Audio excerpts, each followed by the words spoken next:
Number 10 is The Undoing. The Undoing, baby, that came on HBO Max. When I tell you it was a limited series, when I tell you this movie hooked me, hook, line, and sinker. And although it ended anticlimactic, I hope that's not a spoiler because that's subjective anyway. The journey was just excellent. The journey, like, they kept you guessing. It's a drama, it's a mystery. Yeah, we had Nicole Kidman. Oh my God, we had Donald Sutherland playing in it. It was really, really good. It was captivating. It was like mysterious. Like, we're trying to figure out who done it.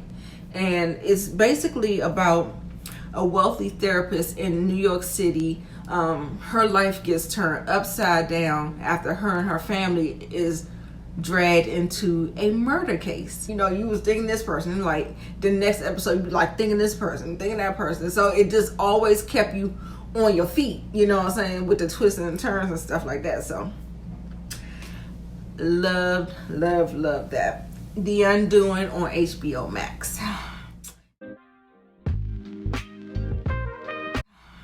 Number 9 is Gangs of London. Gangs of London, I want to say that's a BBC, but it is a British crime drama, and crime drama in every sense of the word. There is no humor in this movie. This show is like straight up, like, the action is so visceral. Let me read a little bit what it's about. The streets of London, in the streets of London, there becomes a power vacuum that tears the streets of London up, because the head of a crime family, the most powerful crime family in London, is murdered. And so it was basically, trying to figure that out, and then all of the different players and all of the different crime families, fighting and bickering and stuff like that. But the action was A1. The choreography, that stuff was so visceral, and it was a couple of times I had to just like turn my head. It was just, it was a lot of hand-to-hand combat in the movie, and there was a lot of action in the show. Why I keep calling these movies the show? But anyway, Gangs of London, excellent. Number 8 is Killing Eve. Killing Eve, I got to the boat late, but I'm so glad I'm here. So, got to the boat late. It is a dark comedy. It's a crime drama. It comes on AMC. The two lead actresses, after a series of events, the lives of a security operative and an assassin becomes intricately linked and tied up. So, Killing Eve, y'all, it's good. It's good. Good storytelling. I laugh a lot. So dark comedies get me. That's my thing. I like that. So I didn't have a problem with it, and so that is why it is number 8 on my list. Okay, y'all, we getting there. Number 7 is The Mandalorian. Yay! The Mandalorian. I had such a good time. Season 2 was far superior than season 1. Season 2 felt more focused. Season 2 felt like there was the coming together of an overarching narrative. Like, okay, now I see where we're going. But it's Baby Yoda for me. Grogu, Baby Yoda. It's Baby Yoda for me. I love this show. Comes on Disney Plus, and it just Mando, Mando is the bounty hunter, and it's just tracking his life. He's on the outer galaxy away from the New Republic, and so it just shows his little adventures, and he's trying to reunite Baby Yoda with who he needs to reunite Baby Yoda with. And so it was really good. And the season finale, oh my God, the season finale, when I tell you they pulled stunts and shows, listen, stunts and shows. The last couple of sequences, or the last sequence, was epic. Like, I could not be more satisfied in what I saw. I was just like, it was nothing else. It just had to be that. Perfect. Loved it. We was screaming. Oh my God, it was just so good. So good, so good. So good. The Mandalorian, Disney Plus, check it out. You know, Star Wars, the new Star Wars really put a bad taste in my mouth. And so it was refreshing to get back to something that felt more of the old Star Wars, if that makes sense. So yeah, The Mandalorian, big recommendation. Number 6, Power Book 2 Ghosts. This is the first season. This takes place right after book 1 of Power, which by the end I began to hate watch. I was invested, so I had to watch, and I'm invested. That's why I'm watching book 2. So it picks up where it left off with Tariq and him navigating life after the death of his father. That is a spoiler. So if you ain't seen Power,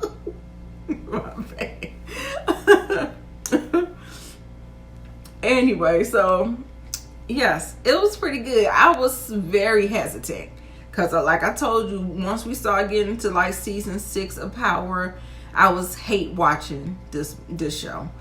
I had my reservations, but I said I was gonna give it a try. I'm like, why not? I mean, I was invested, and it's a crime drama. And yeah, so I just wanted to see where it goes. So they're doing this whole Power universe. So they're gonna have like book 1, book 2, book 3, book 4, book 5. So it's like they about to start cranking out the content. So you better stay tuned. So yeah, so that's why I did reviews for Power Book 2 Ghosts, and the playlist is above.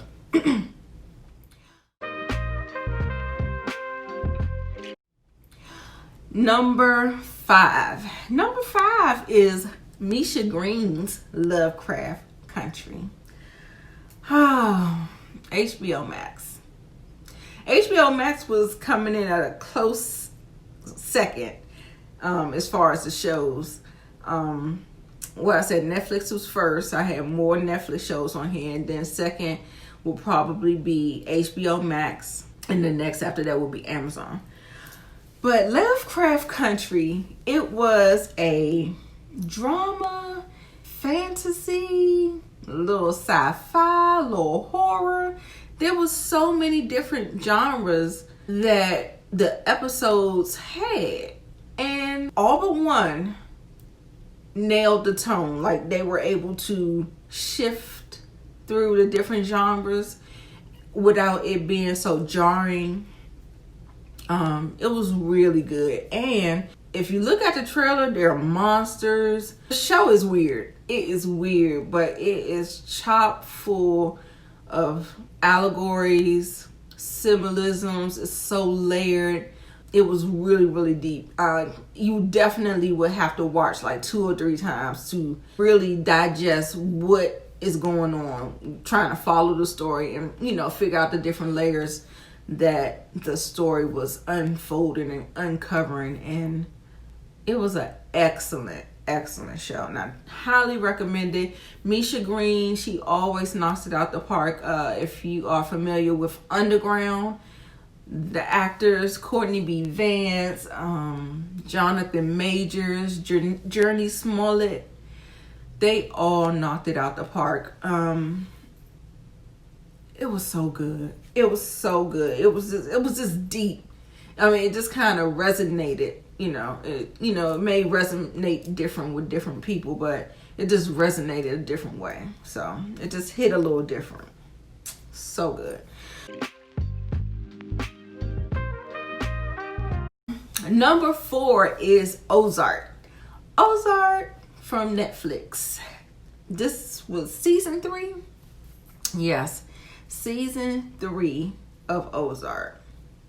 This is about a financial advisor. He drags his family from Chicago to Missouri Ozarks because he has to start laundering money for the drug cartel. What really stands out about this show is the performances. The performances are so good. So good. We have Jason Bateman, Lori Linney, but the standout is Julia Garner, and she plays Ruth, and she's the standout for me in this particular show. Really, really good. They actually had I don't want to tell you a cameo because I don't want to give that away, but they had a very special cameo. It was pretty good, and I was pleasantly surprised. Okay, number 3 is Little Fires Everywhere. That came on Hulu. It too is based off a novel series. I believe it's a series. And it basically showcased these two families. It's like a picture perfect, the Richardsons. They're a white family. They seem to have it all together. How, as a picture. On paper, they got it together. Not so much. Then we have this eccentric family. We have with Kerry Washington and her daughter. And their lives get intertwined. And there were so many good points in this. Like, I really enjoyed how Kerry Washington would challenge Reese Witherspoon. Like, all her microaggressions. Yeah, Kerry was checking it. So, I love the shade of it all. So, it was good. It was nice and spicy and all that stuff. It was really, really good. It was really, I enjoyed it a lot. We had great performances from Reese Witherspoon and Kerry Washington in this, and that is why it is number 3 on my list. Check it out on Hulu. Number 2 is Bridgerton. Bridgerton is a Netflix show that just came out in December of 2020. Is under the umbrella of Shondaland. You remember she got a huge Netflix deal. She left ABC and she's now making content over here for Netflix. Not for nothing, baby. Let me tell you, it is a drama romance.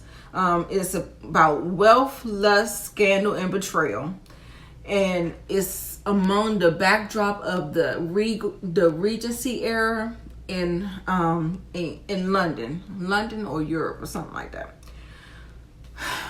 Baby, if you here for the scandal, I'm here for the scandal. I'm here for the mess. You hear me? You hear what I say? That show was messy boots. Oh my God, it was so good. It was so, everybody that I talked to about it, they loved it. Netflix is like touting the horn. It has 63 million families watch the series and stuff. And that Duke, baby, that Duke.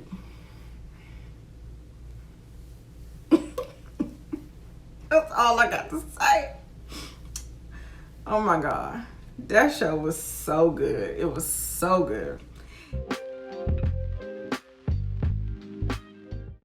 And number one on my list, if you have not figured it out, P-Valley. Pussy Valley. P-Valley. Come on, Stars. Season 1. When I tell you guys, this show was so refreshing. It was so different. It was so black. It was so what we haven't seen on TV. It was so I didn't know that's what I needed in my life, but I needed some P-Valley in my life. Oh my God. It follows the lives of dancers working at the Paint. That's a strip club. Working down in the dirty South. And it was gritty, it was funny, it was dark, it was real, it was entertaining. We had representation, there were queer people in. Oh my God, just the whole gambit. And with the stripper life is going to be a little dark. So it was pretty dark, but there was do I want to say a lot of levity? It was enough levity. So really enjoyed the dance performances, the acrobatics. It's the acrobats for me. It's the acrobatics of it all. When I tell you them strippers dance their asses off, so good. So good. P-Valley. Please, please, please check it out on Stars Network. So good. So thank you so much for watching, y'all, especially if you made it to the end of the video. I hope you did anyway, because I don't want you to miss my number one top films. So I hope you made it to the end of the video. And I think I have one more top 2020 list. So yeah, so I may be coming to you with that, and look forward to it. And I look forward to seeing you in my next video.